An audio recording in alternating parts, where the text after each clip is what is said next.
É, eu vou começar trabalhando com esses slides e falando um pouquinho sobre esse finalzinho do imperialismo, Primeira Guerra, para depois a gente passar para a Revolução Russa, né?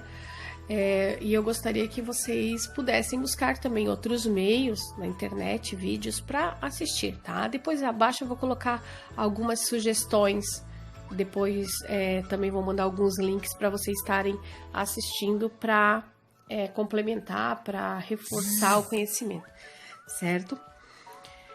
Então, temos um fato ali durante o imperialismo, né, que foi a Conferência de Berlim, que alguns de vocês apresentaram na sala. Aquela reunião que foi feita em 1885, né, no finalzinho do século XIX, com as grandes potências, para criar algumas regras, foram feitas algumas condições para que houvesse a ocupação dos continentes, principalmente quando começaram a invadir a África, tá? O objetivo era para deixar tudo muito bem claro, mas também durante isso eles estabeleceram que algumas nações tinham mais prioridade que as outras. Isso já é um fato que começa a desagradar muito outras nações que estavam também se organizando. Tá? Então ali nós temos como objetivo a livre navegação e considerar que uma nação europeia só teria direito sobre um território se fosse comunicado às demais, e também que essa nação que tivesse esse domínio pudesse organizar, manter a ordem, né? E conceder alguns direitos especiais para as pessoas que fossem para lá, os exploradores, né? Dessem todas as condições necessárias para ter esse domínio e para desenvolver aquele território. Na verdade, desenvolver não, né? Explorar, tá? Mas além da Confederação de Berlim, nós vamos ter também alguns outros tratados que são criados, né? Que vai acabar desenhando, então, todo o mapa da África naquele período. E se vocês procurarem, tem no livro de vocês, mas se vocês procurarem, vocês podem observar que a Alemanha acaba ficando desfavorecida porque não recebe nenhum território, tá? A Alemanha que já havia tido outros confrontos, né? Uns outros períodos assim de instabilidades, de disputa de território com a França, tá? E estava se tornando, depois da sua unificação, uma grande concorrente, né? Um país mesmo que deixou, que fazia estremecer as bases, né, do poder da hegemonia britânica, tá? Então, nós vamos ter como consequência de tudo isso a Primeira Guerra Mundial. Ela acontece de 14 a 18, né? Vocês colocaram lá no videozinho. O nosso livro ele traz como sendo uma guerra total e mundial. Vai falar que ela é total porque não foram alvos somente os militares, mas a população civil também foi alvo dessa guerra. Nós vamos dizer que ela é mundial, porque envolveu todos os países, aliás, todos os países não, mas países de todos os continentes, tá? Nesse cenário, assim, do século XIX, nós vamos ter a unificação da Alemanha, tá? E nós vamos ter um chanceler, né, o Otto von Bismarck, que na verdade era um nobre, duque, príncipe, que vai se tornar um grande diplomata, um político estadista na Alemanha. Ele é que vai organizar, né, como um primeiro-ministro, ele vai organizar toda a Alemanha, essa unificação, e vai ter um olhar muito mais direcionado para a indústria. A Alemanha, além de ter se unificado, de ter conseguido, né, em 1871, a sua unificação, ainda vai ser favorecida pela grande quantidade de carvão e ferro que existia no seu território. Então, é claro que isso ia favorecer, né, além de centralizar o poder do Estado, de organizar, de ter essa força, esse poder máximo, ainda tinha essa grande concentração de fonte de energia, e matéria-prima, né, o que favorecia bastante para haver a industrialização. Tendo isso como favorável, é claro que eles queriam também território para poder estar explorando ainda mais, aumentando, e também para ter mercado consumidor e gente produzindo, né? Porque os países que se tornam ricos, que desenvolvem sua indústria, não vão ficar só dentro do seu território, eles vão buscar outros para expandir o seu comércio, a sua indústria, tá? Então, vendo que já existiam outras nações também com poder e com esse olhar, o Bismarck ele começa a travar algumas alianças, porque ele via que, devido a essa concorrência, a essa busca por território, pelas fontes de energia, né, e matéria-prima e mão de obra, possivelmente teria vários outros conflitos logo à frente, e que a Alemanha, por estar num território muito aberto, bem no centro mesmo, seria um alvo muito fácil, então era necessário travar algumas alianças. Então ele começa a buscar para não ficar isolado, né, e para que a Alemanha não fosse dominada. E começa a trazer um sentimento, uma paixão à população de desenvolver um militarismo e de também trazer uma ideia de que os alemães são uma raça superior. Não foi só lá no Hitler na segunda que a gente vê isso, mas com Bismarck isso já começa a ser fomentado, né, essa ideia, não só com ele, com Guilherme II também nós vamos ver quando ele passa para o ataque realmente, assim, mostrar sua força realmente contra os britânicos. E aí, com toda essa ideia, ele começa a fazer alianças, então ele vai fazer a aliança com a Itália e depois com o Império Austro-Húngaro. Essa aliança vai ser chamada de Tríplice Aliança, tá? Vendo a formação dessa Tríplice Aliança, nós vamos ter, então, também a formação da Tríplice Entente.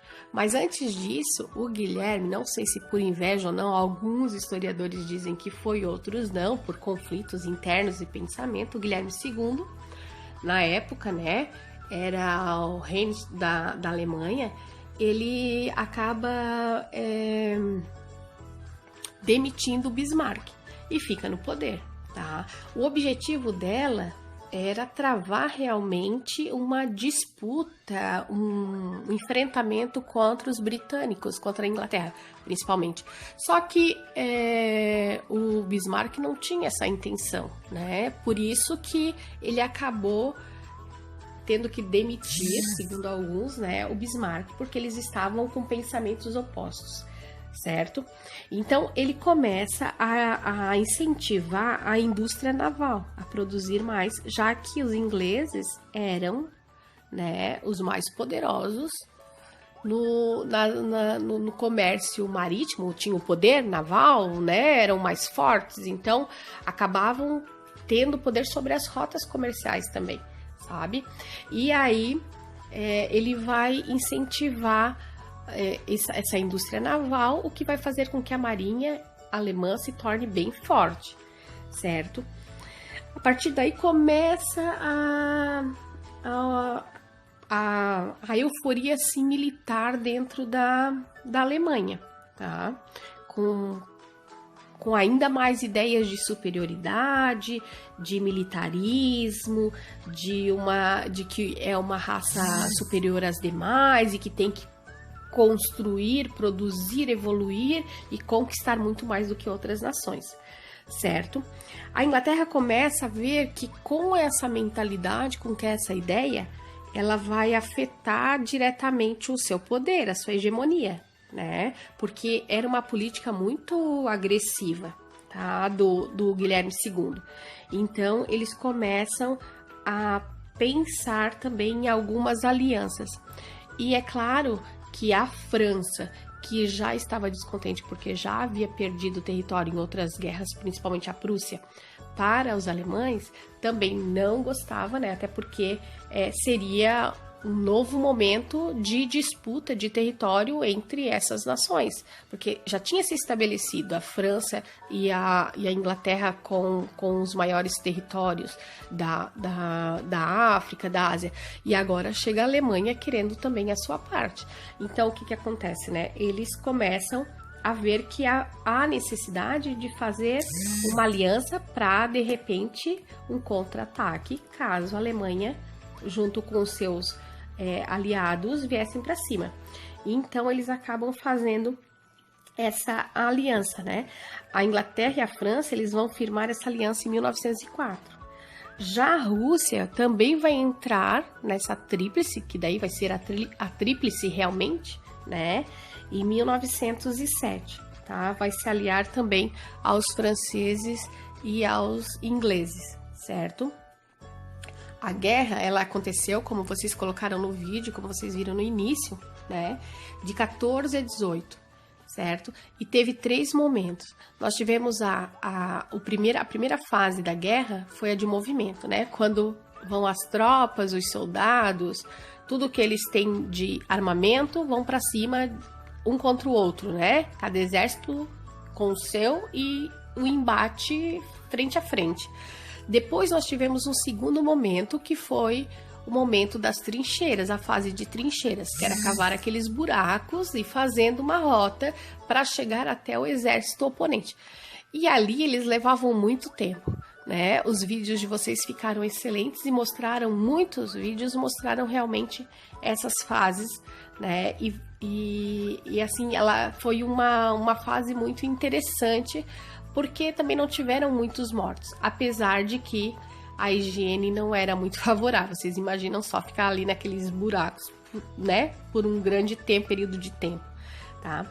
Mas nós tivemos um outro terceiro momento, quando a de trincheiras acaba, porque a de movimento, a primeira foi pouco tempo, foi bem no início da guerra, depois logo já começou a trincheiras, e aí depois nós vamos ter no finalzinho o retorno de movimento, que aí nós vamos ter também algo que vai chamar atenção, que é a entrada dos Estados Unidos e a saída da Rússia, certo?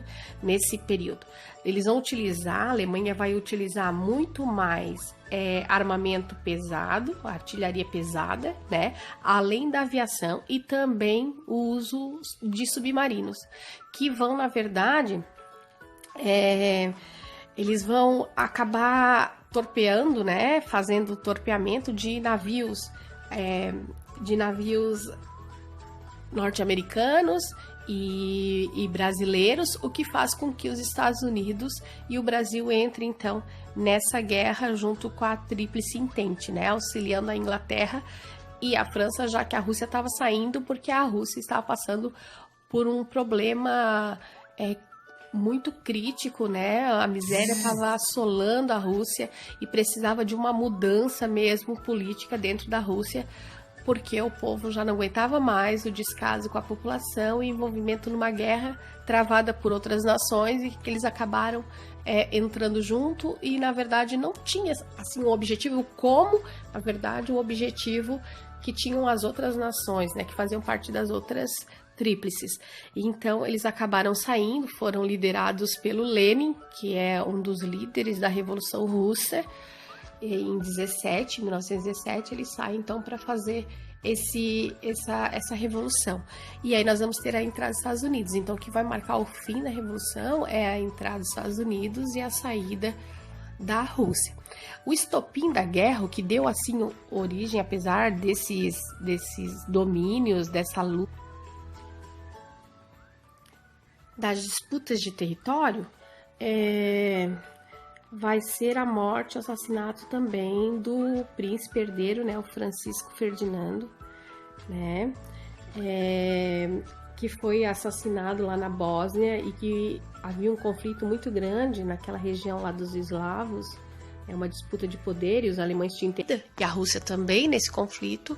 A Inglaterra, a França, a Itália também vão fazer parte desse conflito, e vai dar origem então a essa primeira guerra. Tá? Mas aí quando os Estados Unidos, e voltando ao final, né, quando os Estados Unidos e a Rússia, Estados Unidos entra e a Rússia sai, nós vamos ter as várias perdas da Alemanha, porque os Estados Unidos está renovado, né, está forte, e aí a Alemanha começa a ter as suas perdas, o Guilherme acaba renunciando, Guilherme II acaba renunciando, e a guerra vai chegar ao fim em novembro de 1918. Tá? E aí, é claro que com o fim da guerra nós vamos ter os tratados, principalmente os pontos do Wilson, que era o presidente dos Estados Unidos, né, norte-americano. Ele não tinha muito objetivo de de dizer que existia vencidos e vencedores, mas a Inglaterra e a França não deixaram barato. Fizeram outros tratados, principalmente o de Versalhes, que é um tratado bem rígido contra a Alemanha, e a Liga das Nações, que vem para tentar apaziguar e fazer uma ordem que teria como objetivo manter a paz, então, estabelecida entre as nações, mas que não deu muito certo também.